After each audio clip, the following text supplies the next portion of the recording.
मैं तुम्हें सब बताऊंगा एवेस चौदह के बारे में। ये बहुत ही इंस्पायर करने वाली स्टोरी है। मैं जो बनना चाहता हूँ वो आदमी वो सब कुछ था। एक मास्टर, एक हस्ती, एक आदमी इतना हुनरबाज कि उसके काम को देखकर अप्सरा भी रो पड़े। वो इकलौता हुनरबाज था जिसने सबसे बड़ी आर्ट की चोरी की थी पूरी हिस्ट्री में। उसने चुराई थी मोनालिसा। ये कहानी है पेरिस की सन 1911। ये कहानी शौदों से नहीं, पैरागुआ नाम के एक इटालियन गरीब कारपेंटर से शुरू होती है। उसने चोरी के कुछ महीने पहले लॉवर में कॉन्ट्रैक्ट पर काम किया।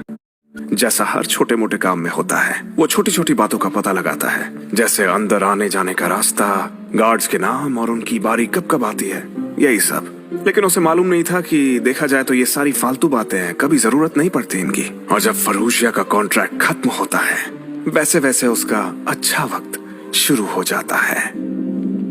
किस्मत ने फरूशिया का साथ देना शुरू कर दिया। एडुआर्डो दी विल्फेर्नो, एक कुख्यात अपराधी। विल्फेर्नो पेरुजिया से कहता है कि मोनालिसा की चोरी करें तो 23 लाख रुपए मिलेंगे। उस जमाने में वो करोड़ों की बात थी। ये एक ऐसा ऑफर था जो एक गरीब कारपेंटर मना नहीं कर सकता था। उस चोरी की कहानी तो अपने आप में एक दास्तान है। मतलब ये समझ लो कि किस्मत, साजिश, असली सिक्योरिटी और खुद इटालियन होने का उसे फायदा हुआ, और वो कामयाब भी रहा। उस कारपेंटर ने मोनालिसा को चुरा लिया और इस चोरी की दुनिया में खबर फैल गई। जैसा वादा किया था वो मोनालिसा देता है और वेल्फियरनो उसे पैसे दे देता है। लेकिन वो एक अजीब सी गुजारिश करता है। वो उससे कहता है कि बस थोड़ी देर इसे और पकड़े रखे ताकि वो जाने का कोई इंतजाम कर सके। पेरुजिया मान लेता है और इंतजार करता है।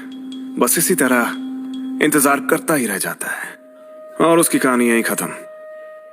अब मैं सुनाऊंगा ईव शदूर की कहानी। इस चोरी के 6 महीने पहले वेल्फियरनो ईव शदूर से, यानी दुनिया के सबसे महान नकलची से कहता है कि वो मोनालिसा की परफेक्ट कॉपी बनाए, वो भी 6 बार। ये काम सिर्फ शदौर ही कर सकता था। फिर वेल्फियरनो अमेरिका जाता है जहाज से और वहाँ 6 सबसे लालची आर्ट कलेक्टर्स से मिलकर ये सवाल पूछता है, अगर मोनालिसा अचानक से कहीं मिल जाए तो क्या वो लोग उसके लिए 23 लाख रुपए का इंतजाम कर सकते हैं? उन्होंने ये बात सभी 6 लोगों से पूछी और सबने हाँ में जवाब दिया।